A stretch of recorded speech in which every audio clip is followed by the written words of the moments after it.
Hello friends. आज मैं GS paper one से आईआर इंटरनेशनल रिलेशंस के क्वेश्चन लेकर आपके समक्ष प्रस्तुत हूँ। फ्रेंड, ये जो क्वेश्चन है ये पार्ट वन मतलब जीएस पेपर वन का सेक्शन टू से ये क्वेश्चन है। ये क्वेश्चन जो पूछा गया है ये 42वां बीपीएससी 1999 में पूछा गया और इससे पहले भी एक दो बार क्वेश्चन भारत और पाकिस्तान के रिलेशन से पूछे गए हैं। तो हम लोग आज इस क्वेश्चन को करने का प्रयास करेंगे। क्वेश्चन क्या है? हाल में भारत पाकिस्तान के बिगड़ते संबंधों के बारे में चर्चा करें और बेहतर संबंध को लंबे समय तक बनाए रखने के लिए उपाय बताएं। तो फ्रेंड्स, यह क्वेश्चन क्या है? भारत और पाकिस्तान का रिलेशन से, और अभी आप भी देख रहे हैं कि बहुत ही ज़्यादा चर्चा में भी है। तो चलिए फ्रेंड्स शुरू करते हैं। ब्रिटिश हुकूमत से आज़ादी मिलने के बाद पाकिस्तान भारत से द्विराष्ट्र सिद्धांत पर अलग हुआ था। भारत पाकिस्तान के साथ भाषाई, सांस्कृतिक, भौगोलिक, आर्थिक एवं जातीय संबंध साझा करता है, परंतु पाकिस्तान के साथ भारत के रिश्ते आपसी मतभेद, शत्रुता और संदेह के कारण पिछले 75 सालों से बेहतर नहीं हो पाए हैं। रिश्तों को सुधारने के लिए दोनों देशों के बीच शिमला समझौता और लाहौर घोषणा पत्र जैसे कदम उठाए गए हैं, लेकिन शुरू से ही नापाक हरकतें करने वाले पाकिस्तान के लिए अब इस पत्र का कोई मायने नहीं रह गया है और इसका बार बार उल्लंघन करते रहता है।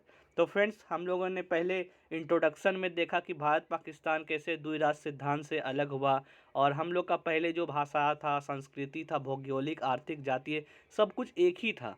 लेकिन बाद में क्या हुआ कि हम दोनों में अधिक शत्रुता हो गया, आपसी मतभेद के वजह से, संदेह के वजह से, और हम लोगों ने 75 साल तक अभी तक में बहुत बार हम लोगों ने कोशिश भी किया, जैसे शिमला समझौता से, लाहौर समझौता से, लेकिन क्या हुआ कि वो हमेशा कुछ ना कुछ ऐसी हरकतें करता था जिस कारण से रिश्ते बिगड़ गए।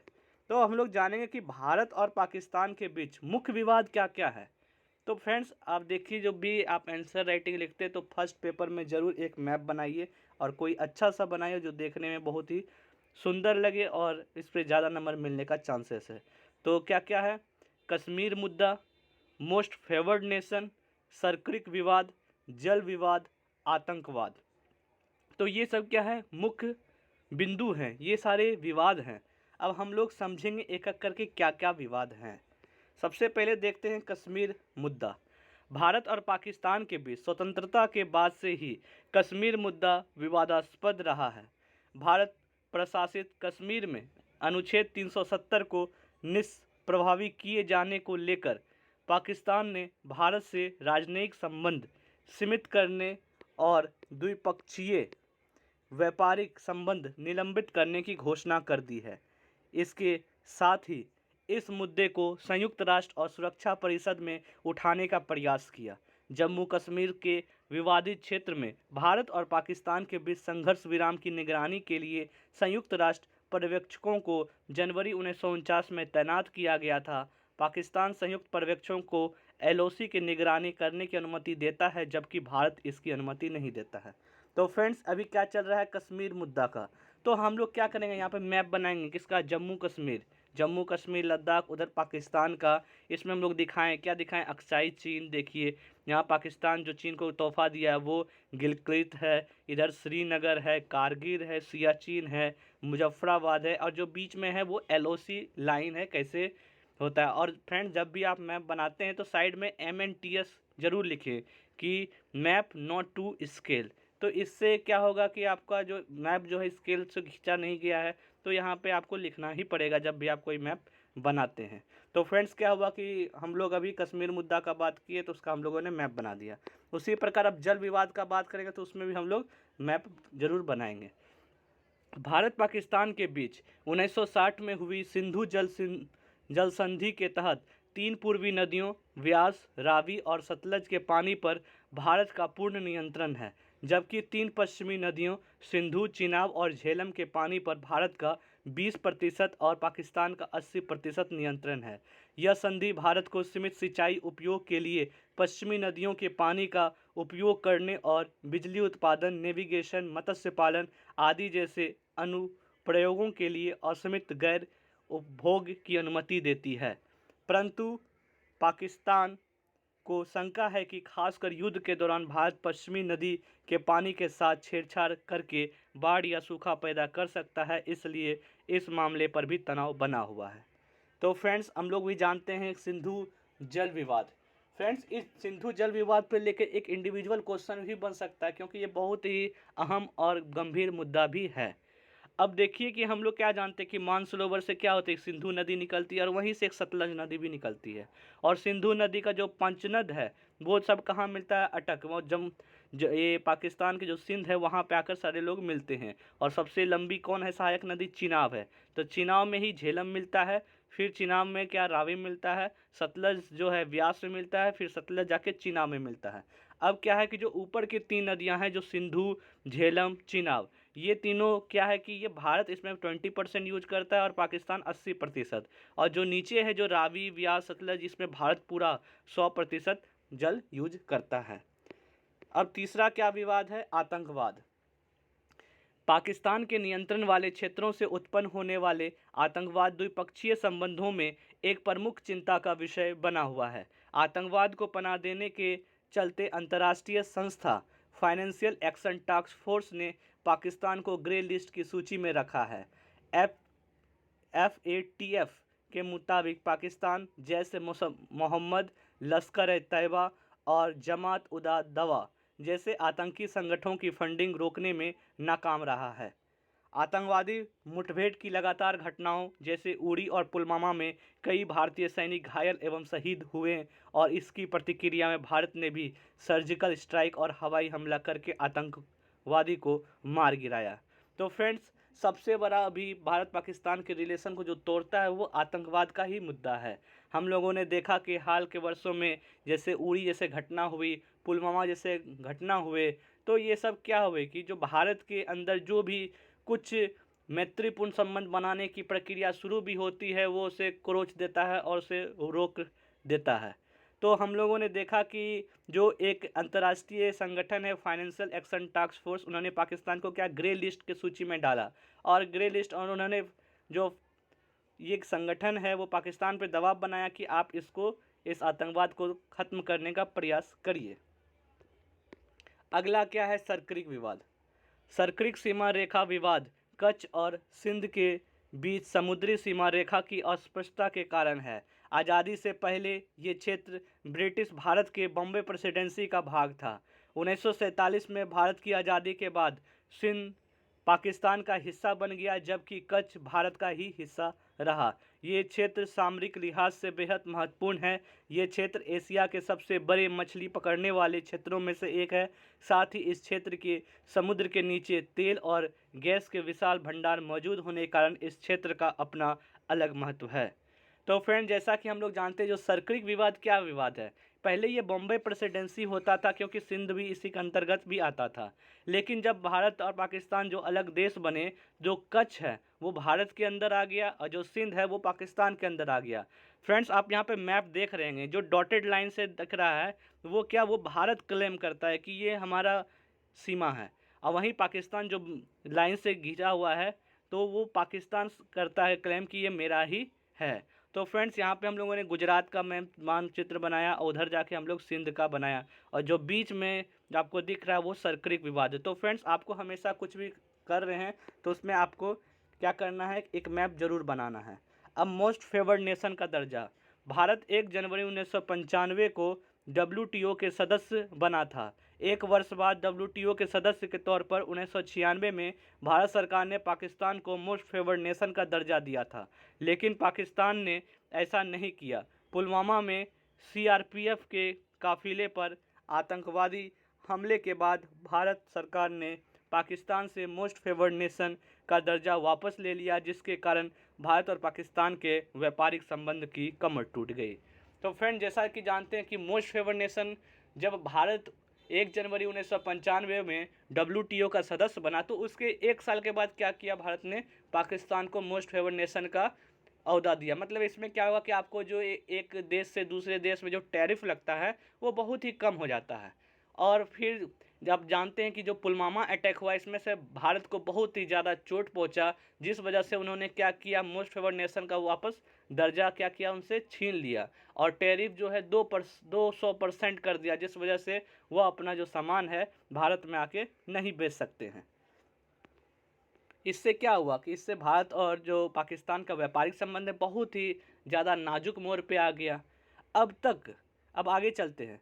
अब तक भारत सरकार के द्वारा उठाए गए सकारात्मक कदम, तो हम लोग अब समझेंगे कि भारत के द्वारा क्या क्या कदम उठाए गए, प्रयास किया गया। सबसे पहले नेहरू लियाकत समझौता 1950। इस समझौते का मकसद दोनों देशों के बीच शरणार्थी संपत्ति, अल्पसंख्यकों के अधिकार और भविष्य में युद्ध की संभावनाएं न हो, परंतु पाकिस्तान द्वारा बार बार इस समझौते का उल्लंघन किया गया। तो फ्रेंड, जैसा कि हम लोग जानते हैं कि नेहरू लियाकत समझौते में क्या, वो अल्पसंख्यकों को संरक्षण का बात हुआ था, लेकिन आज ऐसा दौर आ गया है कि 2019 में CAA का जरूरत पड़ रहा है कि वहाँ से जो अल्पसंख्यक आए हैं वो भारत में नागरिकता देने की बात चल रही है। तो वहाँ पे जो अल्पसंख्यक हैं, हिंदू, सिख, ईसाई, क्रिश्चियन, तो वहाँ पे सेफ महसूस नहीं करते हैं। दूसरा क्या था, ताशकंद समझौता। यह समझौता 1965 के भारत पाकिस्तान युद्ध के बाद हुआ था। इसके अनुसार यह तय हुआ था कि भारत और पाकिस्तान अपनी शक्ति का प्रयोग नहीं करेंगे और अपने विवादों का शांतिपूर्ण तरीके से निपटारा करेंगे। तो फ्रेंड्स, इसमें क्या हुआ था, जब भारत और पाकिस्तान में युद्ध हुआ था तो उसके बाद क्या हुआ कि वहाँ पे समझौता हुआ कि अब जो भी कुछ भी बातें होंगी, कोई विवाद हो गए तो शांतिपूर्ण देखा जाएगा। लेकिन फिर भी क्या हुआ कि पाकिस्तान इसका उल्लंघन किया, जिस कारण से तीसरा शिमला समझौता करना पड़ा 1972 में। वर्ष 1971 में हुए भारत पाकिस्तान युद्ध के दौरान करीब 90,000 पाकिस्तानी सैनिक को भारत ने बंदी बनाया था और पाकिस्तान के लंबे भूभाग पर भारत ने कब्जा भी कर लिया था। शिमला समझौता के तहत पाकिस्तान को पुनः वापस कर दिया और अपने विवादों को द्विपक्षीय बातचीत के जरिए हल किया जाएगा। तो फ्रेंड, जैसा कि हम लोग जानते हैं कि 1971 में पाकिस्तान और भारत में लड़ाई हुआ और जिस कारण से एक नया देश बांग्लादेश का उत्पन्न हुआ था। तो उसमें क्या हुआ था कि भारत ने 90,000 सैनिकों, जो पाकिस्तान के 90,000 सैनिकों क्या किया था, गिरफ्तार कर लिया था और बहुत सारे भूभाग पर भी कब्जा कर लिया था। फिर भारत ने क्या किया कि एक शिमला समझौता किया और सारे जो जितने ज़मीन और सैनिक थे उनके वो वापस कर दिए और बाद में यही हुआ कि अगर आगे भी कुछ होगा तो द्विपक्षीय सम्मेलन किया जाएगा। लेकिन फिर जानते हैं कि लाहौर घोषणा पत्र 1999। 21 फरवरी 1999 को लाहौर घोषणा पत्र ने पहले के सभी मुद्दे को भूलकर दोनों देशों के संबंधों को बेहतर बनाने की पेशकश भारत की ओर से की गई। इसके अलावा नई दिल्ली से लाहौर तक हफ्ते में 2 बार बस सेवा सदा-ए-सरहद की शुरुआत की, परंतु पाकिस्तान ने पुनः इसका उल्लंघन किया और कारगिल युद्ध होने के वजह से पुनः भारत पाकिस्तान में तनावपूर्ण स्थिति बरकरार है। तो फ्रेंड, जैसा कि जानते हैं कि 21 फरवरी 1999 में जो हमारे प्रधानमंत्री थे उस समय अटल बिहारी वाजपेयी, उन्होंने क्या किया कि एक बस यात्रा शुरू किया वहाँ पाकिस्तान लाहौर में। तो वहाँ पे गए, वहाँ के जो प्रधानमंत्री थे तब परवेज़ मुशर्रफ, नवाब शरीफ थे उस समय प्रधानमंत्री। तो नवाब शरीफ के साथ क्या हुआ कि वहाँ पे बस पे घूमे भी हमारे प्रधानमंत्री अटल बिहारी वाजपेयी फरवरी में, और वहाँ पे बातचीत चला कि जो जितने भी पहले कुछ भी हुए हैं सबको भुलाकर एक नया भारत पाकिस्तान का संबंध बनाने का प्रयास किया जाएगा। लेकिन वहाँ से जैसे आया पता भी नहीं चला कि यहाँ पे मई में कारगिल वॉर शुरू कर दिया। उन्होंने घुसपैठ कर गए और वहाँ पे जानते हैं कारगिल वॉर किस तरह से हुआ, बहुत तरह से क्षति पहुँचाने का कोशिश किया, जिस वजह से हम लोग तो जीते, लेकिन जो भारत पाकिस्तान का एक जो रिश्ता था वह पूरी तरह से ख़राब हो गया। फ्रेंड्स, अब हम लोग अंतिम कड़ी में देखते हैं कि आगे की राह। अब भारत पाकिस्तान की अगर सुधारना है तो क्या क्या कर सकते हैं। उज्बेकिस्तान के समरकंद शहर में 15 से 16 सितंबर 2022 को शंघाई सहयोग संगठन की बैठक में भारत और पाकिस्तान के संबंधों पर 8 वर्षों से जमी बर्फ पिघलाने का प्रयास शुरू हो सकता है। इस बैठक में दोनों प्रधानमंत्री नरेंद्र मोदी और शहबाज शरीफ की मुलाकात की संभावना है। तो फ्रेंड, जैसा कि हम जान रहे हैं कि 15 से 16 सितंबर 2022 को SCO का क्या होने वाला है, वहाँ पे बैठक होगी। तो यहाँ पे भारत के प्रधानमंत्री नरेंद्र मोदी और शहबाज शरीफ जो हैं आपस में मुलाकात होने के बहुत ज़्यादा संभावना है। अगर दोनों में कुछ बातें हुई तो आगे कुछ रिश्ते मधुर बन सकते हैं। दूसरा क्या है कि पाकिस्तान लंबे समय से भारत से बातचीत के प्रस्ताव का इंतजार कर रहा है, जबकि भारत लगातार कह रहा है कि आतंकवाद के साथ बातचीत संभव नहीं। आतंकवाद को जड़ से समाप्त करने में पाकिस्तान को भी खुलकर फाइनेंशियल एक्शन टास्क फोर्स का सहयोग करना चाहिए। तो भारत चाहता है कि अगर पाकिस्तान जैसे चाहता है बात करने भारत से, तो भारत के भी जो विदेश नीति है उसमें है कि आतंकवाद के साथ हम आपसे बात नहीं कर सकते हैं, आतंकवाद को आप अलग रखिए, उसके बाद बात करने आइए। तो यहाँ पे पाकिस्तान को भी आतंकवाद को ख़त्म करने का प्रयास करना चाहिए। तीसरा है कि भारत पाकिस्तान संबंधों को मधुर बनाने के लिए अटल बिहारी वाजपेयी और मनमोहन सिंह की आर्थिक अन्योन्याश्रयता की रणनीति अत्यंत प्रभावी थी, जिसे वर्तमान में किए जाने की आवश्यकता है। जिस प्रकार से अटल बिहारी वाजपेयी और मनमोहन सिंह ने भारत पाकिस्तान के संबंधों को मधुर बनाने का प्रयास किया, उसी प्रकार आज के राजनयिक को भी इस तरह का प्रयास करना चाहिए और रिलेशन को अच्छा बनाना चाहिए। चौथा क्या है, मोस्ट फेवर्ड नेशन के दर्जा पुनः प्रदान किए जाने से दोनों देशों के मध्य आर्थिक संबंधों में सुधार की संभावना है। जैसा कि फ्रेंड्स हम लोगों ने बात किया कि कारगिल युद्ध के ये जो पुलवामा अटैक अभी हुआ था, पुलवामा अटैक के बाद भारत ने पाकिस्तान से मोस्ट फेवर्ड नेशन का दर्जा छीन लिया था। अब उन्हें फिर से पुनः उसे वापस देकर जो संबंध है भारत पाकिस्तान को, उसको अच्छा किया जा सकता है। सांस्कृतिक कार्यक्रम और द्विपक्षीय खेलों को बढ़ावा देने से आपसी मतभेद समाप्त होने की तीव्र संभावना है। जैसा कि हम लोग जानते हैं कि जैसे भारत में आईपीएल होता है, तो पाकिस्तान के प्लेयरों को भी आईपीएल में अगर मौका दिया जाए तो एक दूसरे में क्या होगा कि खेलेंगे, तो एक जो संबंध है मधुर होने का चांसेस बहुत ही ज़्यादा रहेगा। और बहुत सारे सांस्कृतिक कार्यक्रम में जैसे कि सिनेमा हुआ, तो ये सब में भी क्या होगा कि जो भारत पाकिस्तान का रिलेशन अच्छा हो सकता है। अब हम लोग निष्कर्ष का बात करें तो निष्कर्षतः हम यह कह सकते हैं कि भारत के लिए पाकिस्तान सामरिक, आर्थिक, राजनीतिक स्थिरता, शांति के लिहाज से महत्वपूर्ण है। यह हमारे लिए चुनौतीपूर्ण है, परंतु कूटनीतिक और सांस्कृतिक तरीकों को अपनाकर भारत पाकिस्तान के साथ संबंध अच्छे कर सकते हैं। इसके साथ ही भारत का विश्व राजनीति में भी एक विशिष्ट स्थान और पहचान प्राप्त होगा। तो फ्रेंड्स हम लोग निष्कर्षतः यह कह सकते हैं कि भारत के लिए पाकिस्तान बहुत ही ज़रूरी है। आखिर ज़रूरी क्यों है? क्योंकि सामरिक दृष्टिकोण से ज़रूरी है, राजनीतिक स्थिरता से ज़रूरी है, आर्थिक दृष्टिकोण से ज़रूरी है, शांति के लिए लिहाज से भी बहुत ज़्यादा ज़रूरी है। तो भारत को एक ये चुनौती तो है पाकिस्तान को किस तरह से भारत के साथ जो रिश्ता है मधुर बनाने का, लेकिन हमें अगर अच्छे से प्रयास करें, अगर कूटनीतिक तरीके से, सांस्कृतिक तरीके से अगर हम प्रयास करें, तो हो सकता है कि भारत और पाकिस्तान का जो संबंध है वो अच्छा हो जाए। अगर ये अच्छा होता है तो भारत का जो एक पहचान है, एक विशिष्ट पहचान विश्व के मंच पर उजागर होगा और भारत का जो रुतबा है वह एक विशिष्ट स्थान लेगा। तो फ्रेंड्स हम लोगों ने इस वीडियो के माध्यम से भारत पाकिस्तान के रिलेशन के बारे में पढ़ा। तो फ्रेंड्स मिलते हैं अगले वीडियो के साथ, तब तक के लिए thank you and have a nice day.